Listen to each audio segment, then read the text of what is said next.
नमस्कार, आप देख रहे हैं यू न्यूज़ यूपी और मैं हूं राहुल सिंह। यूपी गुनाह में गुनाह की एक और सच्ची सनसनीखेज खबर लेकर मैं आपके सामने हाजिर हूं। 8 साल की इस मासूम का चेहरा देखिए। इस बच्ची के साथ जो हुआ है, भगवान न करे किसी के साथ हो। इस मासूम चेहरे में सिर्फ 8 साल की ये बच्ची थी। इसका नाम था प्रज्ञा। अपने घर के बाहर मंगलवार की दोपहर खेल रही थी और फिर खेलते खेलते अचानक गायब हो जाती। परिजनों को लगा कि बच्ची शायद ट्यूशन पढ़ने गई। परिजन इंतजार करते रहे, लेकिन जब शाम हो गई, जब बच्ची का कुछ पता नहीं चला, तो उन्होंने बच्ची की खोजबीन शुरू की। माँ का रो रो कर बुरा हाल था। भगवान के सहारे, भगवान के सामने माँ हाथ जोड़ के बैठी थी, भगवान मेरी बच्ची को सुरक्षित वापस लौटा दो। इस दौरान पिता जो था वो बच्ची की तलाश में दर दर भटक रहा था। पुलिस को सूचना मिलती है, पुलिस भी बच्ची की तलाश में जुट जाती है। मोहल्ले के सीसीटीवी कैमरे 4 टीमें बनाई जाती हैं। पुलिस टीवी 4 टीमें बनाकर इस 8 साल की बच्ची की तलाश में जुट जाती है। मोहल्ले के सीसीटीवी खंगाले जाते हैं, लोगों से बातचीत की जाती है, हर मुमकिन कोशिश की जाती है कि बच्ची का कुछ पता चल जाए। इस दौरान एक सीसीटीवी में बच्ची दिखती भी है कि बच्ची दुकान गई है, वहां से चिप्स लेकर आती हुई दिख रही है, लेकिन इसके बाद बच्ची गायब हो जाती है। एक गली है, दो गली के दोनों किनारों पर सीसीटीवी कैमरे लगे हुए थे। एक सीसीटीवी कैमरे में बच्ची गली के अंदर आती हुई दिखती है, लेकिन इसके बाद बच्ची कहां जाती है किसी को कुछ पता नहीं चलता। पुलिस को अंदाजा था कि बच्ची कहीं ना कहीं जो गली के अंदर घर हैं, उन्हीं में से किसी घर में बच्ची को छुपाया गया है या फिर बच्ची है। पुलिस इसके बाद हर घर की तलाशी लेना शुरू करती है, लेकिन बच्ची का कुछ पता नहीं चलता। धीरे धीरे कर मंगलवार की रात निकल जाती है। बुधवार की सुबह भी पुलिस तलाश करती रहती है, लेकिन बच्ची का कुछ पता नहीं चलता।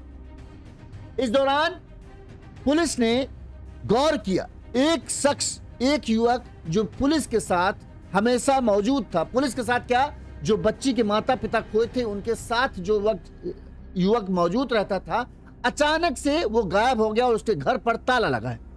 कमाल की बात यह रही कि उसी के घर की तलाशी नहीं ली गई। क्यों नहीं ली गई थी? क्योंकि वो युवक जो है, वो जिस पिता की बच्ची गायब हुई थी उन्हीं के घर पर किराए पर रहता था। पुलिस इसके बाद जब देखती है कि ये लड़का नहीं है, परिजन संदेह जताते हैं और उस किराएदार के घर के अंदर की तलाशी ली जाती है। ताला तोड़कर पुलिस अंदर घुसती है तो पुलिस को कुछ नहीं दिखता। इसके बाद पुलिस को दिखता है एक आटे वाला कनस्तर, जो आप वीडियो में देख रहे होंगे, पुलिस वाले लेकर जा रहे हैं। उसके ऊपर रखी थी एक गेहूं की बोरी और उसके ऊपर था एक रजाई। इन सब को हटाकर जब पुलिस परत दर परत देखती जाती है, तो कनस्तर में जब पुलिस की नजर पहुंचती है तो पूरे मोहल्ले में हड़कंप मच जाता है। 8 साल की प्रज्ञा की लाश उस कनस्तर में अंदर दबा के ठूस के भरी गई थी और उसकी गर्दन को चाकू या किसी धारदार हथियार से काटकर उस बच्ची को मौत के घाट उतारा गया। माँ को जैसे ही बात पता चलती है, माँ बदहवास हो जाती है, बार बार बेहोश हो जाती है और उसे समझ नहीं आता तो करे क्या।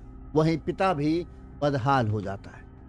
पुलिस की अब 10 टीमें उस किराएदार की तलाश में जुटी हैं, जिसके कमरे से बच्ची की लाश मिली। ये खबर जो है होश उड़ा देने वाली है और आपको सतर्क कर देने वाली है कि देखिए किस तरह से जस्ट महज अगल बगल में रहने वाले मकान मालिक के किराएदार ने ही मकान मालिक की बिटिया को इस बेदर्दी से मौत की घाट उतारा कि लोगों के रोंगटे खड़ गए।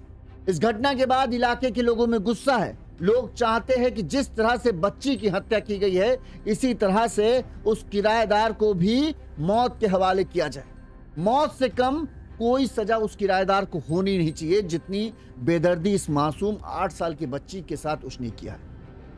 पुलिस किराएदार की तलाश में जुटी है। पुलिस के पास सबसे बड़ी तमाम सवाल है कि आखिर किराएदार ने बच्ची को मारा क्यों।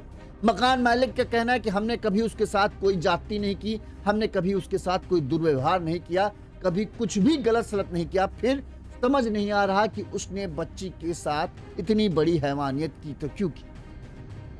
जो किराएदार था वो ऐसा नहीं कि अकेले रहता था, उसके साथ उसकी माँ और पिता भी बताते हैं शायद रहते थे। माँ पिता थे या बाबा दादी थे पता नहीं, लेकिन 2 और शख्स थे जो उसके साथ रहते थे। अब ऐसे में उसने क्यों इस पूरी वारदात को अंजाम दिया? क्या उसके माँ बाप जो उसके साथ रहते थे उन्होंने भी इस हत्याकांड में उसका साथ दिया कि नहीं दिया? इन तमाम तरह के सवाल हैं, क्योंकि जब पुलिस घर घर तलाशी ले रही थी तब किराएदार सुनील, जो लड़के का नाम है, वो और उसके जो साथ रहने वाले माँ बाप थे वो सब गायब है। उसके घर पर ताला लगा हुआ था। अब हम आपको इस पूरे घटनाक्रम को सिलसिलेवार तरीके से बताते हैं ताकि आपको पूरा घटनाक्रम समझ में आए कि आखिर पूरा माजरा है क्या और ये क्यों खबर हम सब के लिए जरूरी है। कि हम लोग कहते नहीं है कि अपने बच्चों पर इस समय का जमाना ये है कि हम अपने रोए पर भी भरोसा नहीं कर सकते कि कब कौन क्या कर दे। समझिए, मकान मालिक का घर ये है, बस बीच में मुश्किल से एक पतली सी गली है, दूसरा मकान मालिक का घर था। उस घर में जो है किराएदार उन मकान मालिक ने रखा था और उस किराएदार ने इतनी बेदर्दी से मकान मालिक की हत्या की।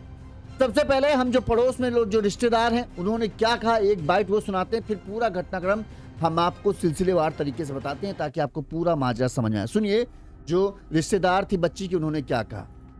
मैं गोबर चौकी सिद्धांत नगर से हूँ। मैं क्या पूरा मामला हुआ? पूरा मामला ये है कि कल 3 बजे से लड़की गायब है। उसका प्रज्ञा था, उसका 8 साल की लड़की थी।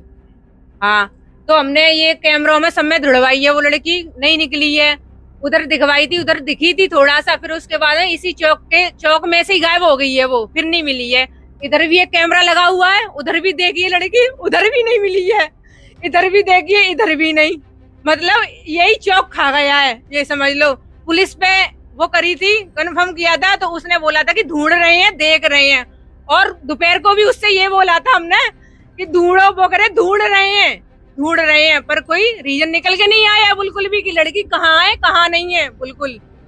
अब सारे घरों में ढूंढा था उसको, हमारे भी घर में देखा था, सारी गोबर चौकी में देखा था। फिर वो पुलिस चली गई, जाने के बाद फिर दूसरी पुलिस आई है, तो आते ही वो ताला टूटा था या तोड़ा था। तो पहले ही पुलिस ने बोला था दोपहर को कि लड़की मिल जाएगी, शाम तक मिल जाएगी। तो उनको पता था, तब क्यों नहीं बताया था उन्होंने?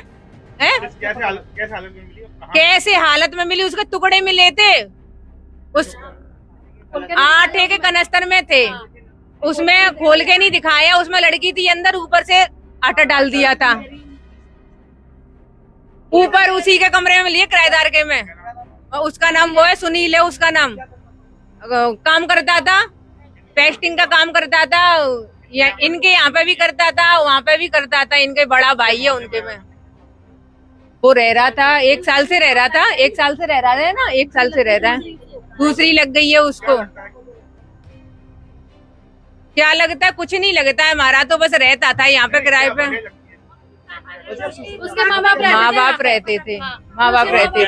हम तो ये चाहते कि जैसे हमारी लड़की के टुकड़े करे हैं वैसे ही उसके टुकड़े चाहिए हमें। फांसी नहीं, जैसे वो तड़प तड़प के मारी है ना, उसको भी ऐसी तड़प तड़प के पिटना चाहिए, मारना चाहिए। ये इंसाफ चाहिए हमें। अब हम आपको पूरा घटनाक्रम विस्तार से बताते हैं ताकि आपको एक एक डिटेल समझ में आए किस तरह से देखिए इस पूरी वारदात को अंजाम दिया गया। सबसे पहले जो हम ये घाव की घटना ये बताते हैं, ये घटना जैसा कि हमने बताया यूपी के आगरा जिले की है, थाना ताजगिंद, और मोहल्ले का नाम था सिद्धार्थ नगर। यहाँ पर जूता कारोबारी दिनेश रहते हैं। दिनेश के 2 मकान हैं, ठीक है, दोनों मकान आमने सामने गली में ही मकान है, और एक साइड इनका मकान है जिसमें इनका परिवार रहता था, वहीं दूसरे साइड में इनका नीचे गोडाउन में सामान ये रखते थे, अपना माल रखते थे, और ऊपर के मकान को, ऊपर के कमरों को इन्होंने किराए पर दे रखा था। एक घर में दिनेश, उनकी पत्नी प्रीति और इनकी 2 बच्चियां थी। वो 2 बच्चियों के साथ ये रहते थे। ठीक सामने वाले मकान का ग्राउंड फ्लोर जो है ये अपने गोदाम की तरह इस्तेमाल करते थे। घर के ऊपर के कमरे को इन्होंने किराए पर दे रखा था। इसमें एक किराएदार था सुनील। बताते हैं सुनील अपने माँ बाबा कुछ लोग बोलते हैं या माँ पिता के साथ जो है ये रहता था। सुनील पेंटिंग का काम करता था और अच्छा खासा मिलनसार लड़का था। सबसे अच्छी खासी बातचीत थी, किसी को कभी उसके चरित्र या व्यवहार पर शक नहीं हुआ कि ये कुछ बुरी नियत वाला व्यक्ति है। पिता दिनेश बताते हैं कि 8 साल की बेटी कक्षा 1 की छात्रा है। जो सबसे बड़ी बिटिया थी दिनेश की, वही लापता हुई, प्रज्ञा नाम था। वो कक्षा 1 की शायद 1 या 2 की छात्रा थी। मंगलवार दोपहर 2 बजे वो घर पे मौजूद थी। इसी दौरान जो है गली के कोई छोर बच्चे जो घर आए और उसके साथ जो है प्रज्ञा घर से बाहर खेलने के लिए चली गई। इस दौरान कुछ देर खेलने के बाद जब परिजनों को लगा कि प्रज्ञा अभी तक वापस नहीं आई, तो उन्होंने सोचा, तब शाम के 4:30 बज रहे होंगे, क्योंकि उस समय बच्ची अक्सर ट्यूशन जाती थी, तो उन्हें लगा होगा शायद बच्ची ट्यूशन निकल गई। पिता जो थे वो किसी काम की वजह से बाहर गए थे। 4:30 बजे तक जब बच्ची ट्यूशन से भी लौट कर नहीं आई, तो माँ जो प्रीति थी, उन्हें चिंता होने लगी कि बिटिया कहाँ है। आस पड़ोस के जितने घर थे उन सब घर में पूछा, जो बच्चे उनके साथ खेलते थे उन सब से भी बातचीत की, तो उन्होंने कहा कि भाई हम लोग खेल के अपने घर आ गए, और उसके बाद पता नहीं प्रीति कहाँ गई। अब माँ जिस घर से ना होती जा रही थी, माँ प्रीति की टेंशन जो है लगातार बढ़ती जा रही थी। इसके बाद बताते हैं कि प्रीति ने तुरंत ही अपने जो पति दिनेश उन्हें सूचना दी। दिनेश ने बताया कि वो अपनी बहन की शादी के लिए अंगूठी बनवाने के लिए सुनार के गए थे। जब वो दुकान पर मौजूद थे, सुनार की दुकान पर, तभी उनके पास फोन आया। पत्नी प्रीति ने कहा कि बिटिया जो है प्रज्ञा वो लापता है, मिल नहीं रही। जिसके बाद आनंद फानन में तुरंत मैं वहां से घर भाग के आया। यहाँ पर मोहल्ले के लोग इकट्ठा थे, क्योंकि तब तक पूरे मोहल्ले में बात फैल चुकी थी कि प्रज्ञा नहीं मिल रही। सब बच्ची की तलाश में जुटे थे। जो सुनील था, किराएदार था, जो इनके घर के बगल में रहता था, वो भी बच्ची को ढूंढने में पूरे मोहल्ले के लोगों के साथ जुटा था, और वो भी वहीं पर खड़ा था जब दिनेश पहुंचते हैं।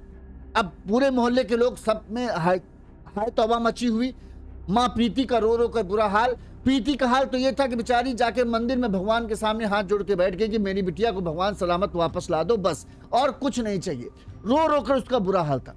तुरंत ही जब देख लिया गया कि भाई हर जगह हमने देख लिया फिर भी कहीं नहीं मिल रही, तो तुरंत दिनेश जो हैं ये ताजगंज थाना क्षेत्र पहुंचते हैं, ताजगंज थाना पहुंचते हैं। यहाँ पर अपनी बिटिया के लापता होने की बात पुलिस को बताते हैं। इस दौरान जो है पुलिस पहुंचती है। एक बच्ची लापता होने के बाद पुलिस को भी मिलती है, तो पुलिस भी तुरंत मौके पर पहुंचती है और जांच पड़ताल शुरू की जाती है। तो आते हैं कि बच्ची की तलाश के लिए जो है पुलिस ने एसीपी ताज जो है पीयूष कांत राय, इनके नेतृत्व में तुरंत ही 4 टीमें बनाई गई। एक टीमों को लगाया गया कि आप सीसीटीवी कैमरे, उस गली क्षेत्र में जितने सीसीटीवी कैमरे हैं उन सीसीटीवी कैमरे को देखो। दूसरी टीम को लगाया गया कि परिजनों से बात करके जानने की कोशिश करो कि बच्ची कहाँ जा सकती है, किससे दोस्ती क्या है। तीसरी टीम को लगाया गया कि जो भी मोहल्ले के घर हैं उन घरों की तलाशी ली जाए। तो ये सारी टीमें जो है जांच पड़ताल में अपनी अपनी जुट गई। इस दौरान जो है परिजन भी अपनी तलाश में जुटे रहे। तुरंत ही परिजनों ने बच्ची का, मंगलवार दोपहर को बच्ची गायब हुई थी, और शाम तक परिजनों ने जो बताया अगले दिन रात तक तलाशी अभियान सीसीटीवी कैमरा देखा गया। तो एक सीसीटीवी कैमरे में पुलिस को दोपहर 2 बजे करीब जो बच्ची थी प्रज्ञा, वो गली के बाहर एक दुकान पर चिप्स के पैकेट लेती हुई नजर आई, और वहां से वापस आती भी हुई दिखी। वहीं गली के दूसरे छोर पर भी जो एक सीसीटीवी कैमरा था उसमें कहीं बच्ची दिखी नहीं। अब पुलिस और परिजनों को एक बात क्लियर हो गई कि बच्ची जो गली है, जिस गली में उसका घर है, उसी गली में आई है, उससे बाहर नहीं गई है, ये क्लियर था। अब उस गली में जितने घर थे, अब पुलिस को यही था कि इन घरों की तलाशी लेनी है। हो न हो बच्ची इसी किसी घर में हो सकती है, इसके अलावा बच्ची कहीं जाने के कोई सबूत नहीं मिलते। रात भर जो है पुलिस 11-12 बजे तक छानबीन करती रही। इसके बाद पुलिस, चूंकि ये लोगों का गुस्सा धीरे धीरे बढ़ता जा रहा था, हर कोई ये था कि कहाँ गई बिटिया। 8 साल की बिटिया गायब हो जाना यानी बहुत बड़ी बात। लोगों में सबसे बड़ी बात थी कि अगर इस तरह से हो रहा है कि दिन दहाड़े बच्ची गायब हो जाए, तब तो फिर किसके बच्चे सुरक्षित हैं। सबके मन में डर आ जाता है, सब अपने बच्चों को दुबकाने लगते हैं कि नहीं बेटा बाहर मत जाना। पुलिस टीम जांच पड़ताल करती है, और पूरी गली छानने के बाद, सबका घर छानने के बाद कहीं भी बच्ची का पता नहीं मिलता। अब सब हैरान परेशान, पुलिस भी परेशान कि आखिर बच्ची गई कहाँ। इस दौरान मंगलवार रात की गुजर जाती। अगले दिन घर वालों ने जो है बच्ची के गुमशुदगी होने के पोस्टर चिपकाए। पोस्टर चिपकाने में भी सुनील जो था किराएदार, दिनेश का किराएदार सुनील जो था, वो उनके साथ साथ हर जगह मौजूद रहा। किसी को उसके ऊपर रत्ती भर नहीं सक गया कि उसके घर की भी तलाशी हुई थी। ये बता दे कि उसके घर की, जब सब घर की तलाशी हो रही थी, तो उस किराएदार के घर की भी तलाशी हुई। वहां से भी पुलिस को कुछ नहीं मिला था, क्योंकि घर के अंदर गए, सब सामान जहां जो बक्सा वक्सा होता था वो सबको खड़ा, वहां कुछ है ही। किराएदार के पास इतना कोई बड़ा बक्सा ही नहीं था, छोटी छोटी चीजें रखी थी, उसमें 8 साल की बच्ची को रखना संभव है नहीं। तो लेकिन देखा, पुलिस वाले वापस आ गए। अब ये सब जांच पड़ताल चल रही थी, लेकिन बच्ची का कहीं पता नहीं। अगले दिन बुधवार सुबह हुई, पोस्टर मोहल्ले में चिपक गए। अब ये बात जो है उस गली से निकलकर धीरे धीरे पूरे कहें उस क्षेत्र में फैल गई कि 8 साल की बच्ची दिन दहाड़े घर के बाहर से गायब हो गई। पुलिस की ये चुनौती थी कि जल्द से जल्द इस पूरे मामले को खुलासा करना है। एक बार फिर से ये हुआ कि जब सब कुछ नाकामयाब हुआ तो ये बताया गया कि भाई चलो स्नीफर डॉग, जो कुत्ते सूंघने वाले कुत्ते होते हैं, उनको बुलाया जाए। जब बताते हैं स्नीफर डॉग आते हैं तो जो स्नीफर डॉग थे वो पूरे मोहल्ले में घूमकर वापस जो है वहीं पर, यानी जो मकान मालिक दिनेश थे उनके घर के आसपास आकर रुक जाता। पुलिस को भी ये हैरानी हो रही थी, बार बार वही चीज हो रही थी, कुत्ते को छोड़ते वो पूरी गली घूमने के बाद वहीं आकर रुक जाए। इसमें जो है पुलिस को लगा कि कहीं ना कहीं यही आमने सामने का ही कुछ मामला है। इसके बाद फिर से जो है ये होता है कि अब पूरे घर की एक बार फिर से सबसे पहले दिनेश की घर की ही पूरे घर की तलाशी ली गई। दिनेश के घर में एक एक कोना एक एक बर्तन तक खंगाल डाला गया। दिनेश के घर से कहीं कुछ पता नहीं चला। इसके बाद हुआ दिनेश के घर के सामने जो दूसरा दिनेश के घर है उसकी तलाशी ली जाए। इस दौरान पुलिस ने और यह मकान मालिक दिनेश ने एक बात नोटिस की कि जो सुनील दोपहर तक उनके साथ साथ था, हर जगह साथ साथ था, थाने साथ गया, बच्ची को खोजने में साथ रहा, पोस्टर चिपकाने में भी साथ रहा, अचानक से वो गायब हो गया और उसके माँ बाप भी नहीं दिख रहे। जब ये दिखा दिनेश के घर वालों को, मोहल्ले वालों को, तो उन्होंने इस बात की सूचना पुलिस को दी कि जो लड़का हमारे यहाँ किराए पर रहता है वो दोपहर से गायब है, ना ही उसके घर वाले दिख रहे हैं ना वो दिख रहा है। और जब उसके घर जाके देखा तो उसके घर पर ताला लगा। अब इन लोगों का शक सीधे उसके ऊपर गया। इसके बाद पुलिस तुरंत पहुंचती है। पुलिस ने दिनेश के जो किराएदार था सुनील, उसके कमरे का ताला तोड़ा। कमरे के अंदर घुसते ही वहां कुछ नहीं दिख रहा था, सब कुछ सामान्य था। भाई छोटा मोटा बिस्तर, छोटी छोटी चीजें थी, कोई ऐसी चीज थी नहीं जिसमें ये हो कि हाँ 8 साल की बच्ची को रखा जा सके। बस कमरे के कोने में एक जो आपने कनस्तर देखा होगा, वीडियो में ले जाते हुए पुलिस वाले दिख रहे हैं, वो कनस्तर था।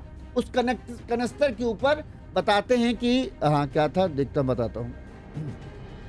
रात 8 बज रहे थे, बुधवार रात को 8 बजे जो है सुनील का कमरा तोड़ा गया। घर के अंदर तलाशी ली गई तो एक कनस्तर था, कनस्तर के ऊपर एक बोरी रखी थी। कनस्तर इतना बड़ा होगा, ठीक है, हम आपको बता रहे हैं, जैसे अब मान लीजिए हमारे यहाँ से इतना, लेकिन ऐसा इतना बड़ा नहीं था कि कोई बच्ची को उसको अंदर रखा जा सके। इसी वजह से शायद किसी का शक उसके ऊपर नहीं गया था। उस कनस्तर था, कनस्तर के ऊपर बताते हैं एक बोरी थी और उस बोरी के ऊपर जो है कपड़ों का ढेर रखा हुआ था। उसको किसी ने तलाशा नहीं किया था क्योंकि किसी का ये गया ही नहीं था कि इसके अंदर कुछ हो सकता है। फिर भी चूंकि ये था कि हर कोने की तलाशी लेनी है, हर डब्बा खंगाल डालना है, लिहाजा पुलिस वो कपड़े हटाती है, बोरी मिलती है, बोरी को हटाती है। सबको था ये कनस्तर है, इसमें आटा होगा और क्या होगा। और जब उस कनस्तर को खोलते हैं तो पुलिस वालों के होश उड़ गए। उस कनस्तर के अंदर 8 साल की बच्ची को ठूंस कर मारा गया था। वो खून से नहाई हुई थी, उसका गला काट कर बेदर्दी से हत्या की। जैसे ही ये बात पता चलती है पूरे मोहल्ले के लोगों का गुस्सा फूट पड़ता। पुलिस उस कनस्तर को लेकर बाहर जाने लगती है, पोस्टमार्टम के लिए जाने लगती है, तो मोहल्ले के लोग पुलिस वाले से भिड़ जाते हैं। उनका यह था कि नहीं, हम लाश को जाने नहीं देंगे, सबसे पहले उस हत्यारे को पकड़ा जाए, सुनील को पकड़ा जाए, और जब तक उसका एनकाउंटर पुलिस नहीं करती तब तक हम लाश को जाने नहीं। पुलिस परिजनों को समझाने में लगी रही, मोहल्ले के सब लोगों को समझाने लगे कि भाई हम ये लेके जाएंगे तभी हमें पता चल पाएगा कि हत्या कैसी हुई, किस तरह से मारा गया, कितने बजे मारा गया, और उसकी जांच पड़ताल के लिए हम टीमें बना रहे हैं। लेकिन घर वाले, मोहल्ले वाले कुछ भी सुनने के लिए तैयार नहीं थे। हम आपको पिता की बाइट सुनाते हैं, उन्होंने क्या कहा, फिर हम आगे घटनाक्रम आपको बताते हैं। साथ में पुलिस ने क्या कहा था वो भी आपको बताते हैं। सबसे पहले पिता ने क्या कहा वो सुनिए।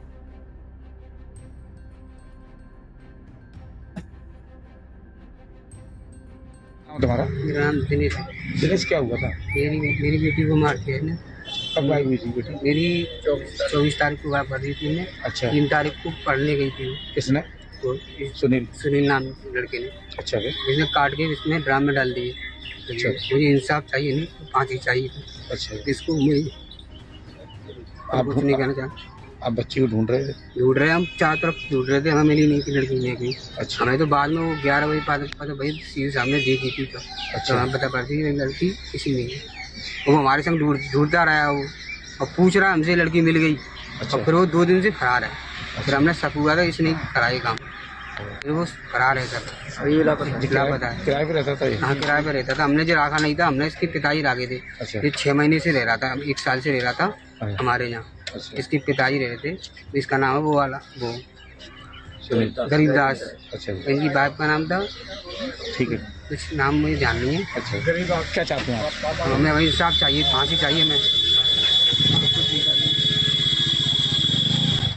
इस मामले में पुलिस अधिकारी ने क्या कहा वो भी हम आपको सुनाते हैं। फिर अभी आगे क्या इस मामले में कार्रवाई चल रही है वो हम आपको बताएंगे। देखिए, कल शाम को करीब 9 बजे लोकल थाना ताजगंज से एक सूचना प्राप्त हुई थी, जिसमें एक व्यक्ति के द्वारा बताया गया कि एक 8 वर्षीय बच्ची अपने घर से शाम को 4 बजे निकली थी और उसके बाद उसकी कोई वेयरअबाउट्स पता नहीं लग पा रहा है। तत्काल स्थानीय पुलिस मौके पर पहुंची और मौके पर पहुंचने के बाद कल रात में ही एक 363 में एक मुकदमा पंजीकृत कर लिया गया था। पुलिस ने रात भर इस पर काम किया, पर रात में इस पर कोई सब्सटेंटिव कैमरे से हम लोगों को लीड नहीं मिल पाई थी। आज सुबह फिर सभी सीनियर अधिकारी मौके पर पहुंचे और मौके पर पहुंचने के बाद 10 टीमें लगातार उस बच्ची की तलाश कर रही थी। तलाश के क्रम में काफ़ी सारे संदिग्ध लोग भी मिले, जिनसे ये लगा कि ये बच्ची इनके साथ जा सकती है और ये उसके जानने वाले हो सकते हैं। उन सबसे लगातार पूछताछ चल रही थी। बच्ची को भी हम लोग तलाश कर रहे थे और रात में 8 बजे के आसपास उसी घर से पहली फ्लोर से, जहाँ पे किराएदार जिसका नाम सुनील है, उसके कमरे से उस बच्ची का शव बरामद हुआ। शव को पुलिस ने कब्जे में लेते हुए पीएम के लिए भेज दिया है। मौके पर शांति व्यवस्था कायम है और इसमें धाराओं को तरमीम करते हुए सर, जो शव था वो किसी बोरे या कनस्तर में मिला है, किस में मिला है? आज ही एक चूँकि छोटी बच्ची थी 8 साल की, तो शव एक आटो पर रखने वाले कनस्तर के अंदर था। उसको कब्जे में लेते हुए पीएम के लिए भेज दिया। सर, कोई निशान कुछ लग रहा है कि किस तरह से हत्या की अब कुछ? देखिए, ये पीएम के बाद ही असर्टेन हो पाएगा। प्रथम दृष्टया बॉडी पे ऐसे कोई टोटल निशान नहीं। ठीक। अब इस मामले में पुलिस बता दें, जब बॉडी ले जाने लगी, घर वाले मोहल्ले के लोग सब नाराज थे, सब में गुस्सा था। सबका ये था कि पहले पकड़ा जाए। पुलिस ने कहा हम कार्रवाई कर रहे हैं, सबसे पहले पोस्टमार्टम कराना ज़रूरी है ताकि हमें और भी जानकारी मिल जाए। खैर, काफ़ी पहले गहमा गहमी हुई, फिर लेकिन जब पुलिस अधिकारी, तमाम बड़े अधिकारी पहुंचे, उन्होंने परिजनों को समझाया, मोहल्ले के लोगों को समझाया, तब उनका गुस्सा थोड़ा सा कम हुआ। इसके बाद पुलिस जो है बच्ची के शव को लेकर पोस्टमार्टम के लिए गई। गुरुवार की सुबह 6 बजे करीब 3 डॉक्टरों के पैनल ने बच्ची के शव का पोस्टमार्टम किया और फिर 8 बजे जो बच्ची को परिजनों को सौंप दिया गया। बताते हैं कि परिजनों ने बच्ची का अंतिम संस्कार कर दिया है। पोस्टमार्टम रिपोर्ट में बच्ची के गले में 2 कट के निशान पाए गए, यानी 2 बार किसी धारदार हथियार से उसके गले पर वार किया गया है। वहीं हाथ पैर में भी खरोच के निशान है। बच्चे की मौत की वजह जो है अधिक खून बह जाना पाया गया है। अब पुलिस की इस मामले में जो अधिकारी है उन्होंने कहा कि आरोपी किराएदार के खिलाफ अपहरण और हत्या के मामले में मुकदमा दर्ज किया गया है। पुलिस की 10 टीमें जो हैं आरोपी की तलाश में जुटी हुई हैं और जल्द ही आरोपी को गिरफ्तार कर लिया जाएगा और गिरफ्तारी के बाद ही हत्या की वजह का पता चल सकेगा। वहीं जो बच्ची के परिजन हैं उनकी मांग है कि पुलिस जो है, जिस तरह का हाल हमारी बच्ची का किया गया है उसी तरह का हाल उस किराएदार के साथ होना भी चाहिए। इस सब में सबसे बड़ी दिक्कत क्या है अब पता नहीं, क्योंकि हमारे यहाँ यूपी में अभी भी शहरों में ज़्यादातर क्या है, किराएदारों का वेरिफिकेशन नहीं कराते। ये नहीं पता करने की कोशिश करते हैं कि उसका पिछला इतिहास क्या है। अमूमन दिल्ली में है, जैसे आप किराएदार पर रहते हैं तो मकान मालिक आपसे आपका आधार कार्ड मांगते हैं, उसकी फोटोकॉपी मांगते हैं और पुलिस के पास जमा करा देते हैं। एक वेरिफिकेशन फॉर्म होता है, उस वेरिफिकेशन फॉर्म को फिलअप किया जाता है ताकि आपकी पूरी जानकारी पुलिस के पास मौजूद रहे और मकान मालिक के पास भी रहे। लेकिन अभी भी अपने यहाँ क्या लोग हैं, कोई आया किराएदार पे, हमको किराए पे कमरा चाहिए, हाँ हाँ ठीक है आ जाओ रहने लगो, बस उससे थोड़ा बहुत हल्की जानकारी पूछेंगे, कहाँ के रहने वाले हो, यहाँ के रहने वाले हैं, ठीक है चलो बढ़िया है रहो। ये जानते कि उसके डॉक्यूमेंट की फोटो तक नहीं लेते हैं कि हाँ भाई अपने जो आधार कार्ड है, राशन कार्ड का है या वोटर कार्ड है, जो भी है तुम्हारे पास, उनकी हमें फोटो करके दो, अपने पास रखें, उसकी फोटो खींच के रखें, ताकि बाय चांस, जैसा कि हम कहते हैं कि भरोसा किसी पर नहीं किया जा सकता। जो आज आपको सीधा साधा दिख रहा है, जो आपको लग रहा है कि ये बढ़िया लड़का है, कल वो क्या कर जाए आप नहीं जानते। ऐसे में जरूरी है कि अगर कभी वो उसका गलत दिशा में कदम उठते हैं तो आपके पास कुछ ऐसा हो जिससे पुलिस उस तक जल्द से जल्द पहुंच सके और उसे गिरफ्तार कर सके। अब दिनेश के पास क्या दिनेश ने ये चीज की थी कि नहीं की थी, ये बड़ा अहम सवाल है। अगर दिनेश के पास उसके आधार कार्ड वगैरह होंगे तो कम से कम उसके गांव का पता चलेगा, गांव से पुलिस पहुंच के उसके रिश्तेदारों के बारे में जानकारी कर पाएगी, कहाँ जा सकता है इसके बारे में जानकारी की जाएगी, क्योंकि उसके साथ उसके माँ बाप भी हैं तो जाहिर सी बात है वो किसी न किसी रिश्तेदार के यहाँ पहले मदद मांगने जाएगा। हम उसकी फोटो इसलिए सोशल दिखा रहे हैं ताकि आप पहचान सके। अगर आपके आसपास वो शख्स दिखता है तो तुरंत इस बात की सूचना पुलिस को दें, क्योंकि इस आदमी ने 8 साल की बच्ची की हत्या की। और सोचिए किसकी हत्या की, जिस मकान मालिक ने उसे अपना कमरा किराए पर दिया, रहने के लिए दिया कि हाँ भाई यहाँ रहो, अपना काम धाम करो, और उस मकान मालिक की बिटिया को ही इसने अपना शिकार बना लिया। अब क्या हत्या की वजह क्या हो सकती है? एक तो बुरी नियत हो सकती है कि बुरी नियत के चलते इसको किया गया, लेकिन पोस्टमार्टम रिपोर्ट में शायद ऐसा कुछ नहीं आया। क्या कहीं बली वली के चक्कर में तो इस बच्ची को मौत की घाट नहीं उतारा गया? क्योंकि एक लड़का था, माँ बाप थे, तो ऐसा तो नहीं कोई तंत्र मंत्र की किया ये सब करते हो जिसके चलते उस बच्ची को बड़ी ही बेदर्दी से, क्योंकि नवरात्र भी चल रहे हो, ठीक, नवरात्र में ये सब चीजें कई बार हमने देखा है कहीं जगह पर होती हुई दिखती हैं, तो कहीं ऐसा तो नहीं इस तंत्र मंत्र के चक्कर में बच्ची को मौत की घाट उतारा गया है?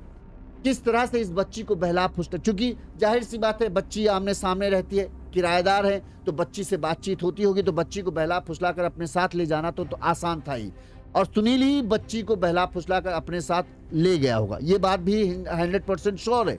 और मेन चीज है हत्या की वजह।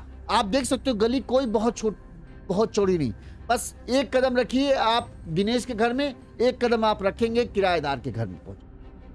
फिर आखिरकार उसने कैसे इतनी हिम्मत दिखाई कि इस तरह से बच्ची को मारा, अपने घर में आटे के कनस्तर में उसे छुपा दिया, और फिर पिता के साथ ही बच्ची को ढूंढने का ढोंग रचता रहा।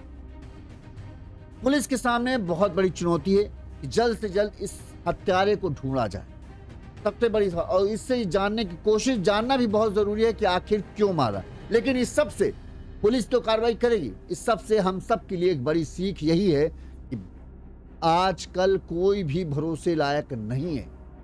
ये सोच लीजिए, कोई भी भरोसे लायक। देखिए महज 2 कदम की दूरी पर घर है और इतनी बेदर्दी से एक बच्ची की हत्या कर दी, और किसने की? जो उनकी आंखों के सामने था, उनकी आंखों के सामने बच्ची की हत्या करने के बाद भी ढोंग करता रहा शराफत का कि हमको तुम्हारी बच्ची के खोने का दुख है। उनके साथ बच्ची के पोस्टर चिपकाने गया, थाने गया कि बच्ची लापता है, चलो हम भी मदद कर रहे हैं, और उसी ने बच्ची की हत्या। तो अपनी बच्ची को कहीं भी भेजने से पहले, किसी के साथ भेजने से पहले 10 बार सोचो। बेटी हो, बेटा हो, कुछ भी हो, 10 बार सोचो कि हम इसके साथ भेज रहे हैं या इसके पास भेज रहे हैं, क्या ये आदमी सच में जो आज है कल भी वही रहेगा कि नहीं? क्योंकि इंसान को पलटने में देर नहीं लगती। आज का इंसान के खाल में छुपा हुआ भेड़िया जैसा है कि जिसने चेहरा मासूमियत का रखा और किस दिन उसकी नियत पलट जाए पता नहीं। दिनेश ने कभी सपने में भी नहीं सोचा होगा, या दिनेश के मोहल्ले के लोग भी कहते हैं कि हमने सपने में नहीं सोचा था कि सुनील ऐसा कर सकता है। देखने में ठीक ठाक, सब कुछ बढ़िया, बातचीत में अच्छा, और फिर उसने इतनी बड़ी वारदात को अंजाम दे दिया। घर वालों को अभी भी यकीन नहीं हो रहा कि दिनेश ये कर सकता है, क्योंकि कभी उन्हें शक ही नहीं हुआ उसके ऊपर। मोहल्ले में और भी लोग हैं, कई लोग हैं किराए पर रहते हैं, लेकिन इस घटना के बाद सबके होश उड़ चुके हैं कि क्या वो किसी पर भरोसा करे या न करे। मां का तो रो रो कर जो हाल है वो कल्पना नहीं आप कर सकते। मां को यकीन नहीं था कि उनकी बच्ची मंगलवार की दोपहर तक हंसते खेलते हुए खेल रही थी, और अचानक से उसको एक हैवान इस तरह से निगल गया।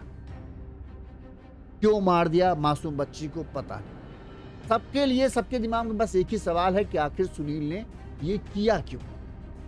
अब हम अगर इस बात की वो करें तो 2 ही 3 कारण समझ में आते हैं। एक कारण ये कि या तो कभी कुछ ऐसा हुआ है जिसकी वजह से सुनील को मकान मालिक से कोई बातचीत में कुछ ऐसा हुआ जिसकी वजह से हो सकता है उसे अपमान फील हुआ, और उस अपमान का बदला लेने के लिए या तो सुनील के साथ ही हुआ या तो सुनील की माँ के साथ या पिता के साथ, जो उनके साथ रहते थे उनके साथ, जो मकान मालिक दिनेश है उनके किसी घर वाले की तरफ से कुछ ऐसा हुआ जिससे उसको इतना गुस्सा आया कि उसने सोचा इन्हें सबक सिखाता हूं, इनकी बेटी को मार डालता हूं। एक कारण ये हो सकता है। दूसरा कारण ये हो सकता है बुरी नीयत के इरादे से उसने ये सब किया। और चूंकि माँ और बाप भी गायब हैं तो ऐसा तो हो नहीं सकता कि उन्हें ना पता हो। उनकी मौजूदगी में सुनील ने ये सब किया, या हो सकता है सुनील के माँ या पिता में से भी कोई कर सकता है, भगवान जाने। सुनील ने शायद अपने माँ बाप को छुपाने के लिए सब किया हो। ठीक है। तीसरा कारण तंत्र मंत्र। नवरात्र चल रहे हैं, नवरात्र में कई लोग तंत्र क्रिया करते हैं, तो कहीं ऐसा तो नहीं तंत्र क्रिया किए इस सबको गया। इन 3 कारणों में से 100% मैं कह रहा हूं एक कारण होगा। या तो मकान मालिक की तरफ से कोई झगड़ा कभी हाल फिलहाल में हुआ हो, उस झगड़े की वजह से कुछ ऐसा मकान मालिक की तरफ से दिनेश को या दिनेश के माँ बाप को बोला गया होगा जिससे दिनेश जो सुनील था वो बनाया था और वो मकान मालिक को सबक सिखाना चाहता हो। एक कारण ये हो सकता है। दूसरा वही कारण कि बुरी नीयत के इरादे से ये सब किया गया। तीसरा कारण कि तंत्र मंत्र। इसके अलावा और कोई कारण यहाँ होने की संभावना नहीं है कि बस ऐसे ही मन आया और मार दिया, नहीं। इन 3 कारणों में से ही कुछ हो सकता है। जब तो या तो ठेस पहुंचती है कि हमको यार बेइज्जती कर दी सबके सामने, हमें जलील कर दिया, हमारे माँ बाप को ऐसा कुछ किया, तब आदमी बौखला जाता है और फिर वो इस तरह के हैवानियत वाले कदम उठाता है। या फिर खुद ही वो नशे वशे में हो और उसके अंदर हैवानियत जाग जाए, दरिंदगी जाग जाए और उसको वो बच्ची दिख गई, फिर उसने उसको शिकार कर लिया। तीसरा वही कि कोई तंत्र साधना कि हाँ अगर किसी तांत्रिक ने उसे बता दिया कि ऐसा कर दोगे तो तुम रातों रात अमीर बन जाओगे, तो उसको लगा कि भाई बच्ची शिकार अच्छा है, इसको बलि दे देते हैं। अब ये सारे सवालों में से कौन सा कारण सही है, इसका जवाब हमें तभी पता चल पाएगा जब पुलिस जो है सुनील को गिरफ्तार करेगी। सुनील के माता पिता और सुनील, मुझे तो लगता है सुनील के माता पिता भी जानते हैं कि आखिर हत्या का कारण क्या है। पुलिस उनकी भी तलाश कर रही। जैसे ही सब पकड़े जाएंगे सारी गुत्थियां सुलझती चली जाएंगी। उम्मीद करते हैं कि गोरखपुर आगरा की 10 पुलिस टीमें जो हैं सुनील की तलाश में जुटी हैं। जल्द से जल्द पुलिस उन्हें गिरफ्तार करे और इस पूरे मामले का खुलासा करे। जैसे ये खुलासा होगा हम आपको पूरी अपडेट बताएंगे। ऐसे में मोहल्ले के लोगों का गुस्सा अभी भी है और वो चाहते तो यही हैं कि सुनील को पकड़ा ना जाए बल्कि उसका एनकाउंटर किया जाए। लेकिन हाँ, इसके साथ वो कारण भी जानना चाहते हैं, मकान मालिक भी दिनेश भी जानना चाहते हैं कि आखिर ऐसा क्या हो गया कि सुनील ने मेरी बिटिया को मौत के घाट उतार दिया। जो भी इस केस में खुलासा गया हम आप तक जरूर पहुंचाएंगे। देखते रहिए यूनिज़।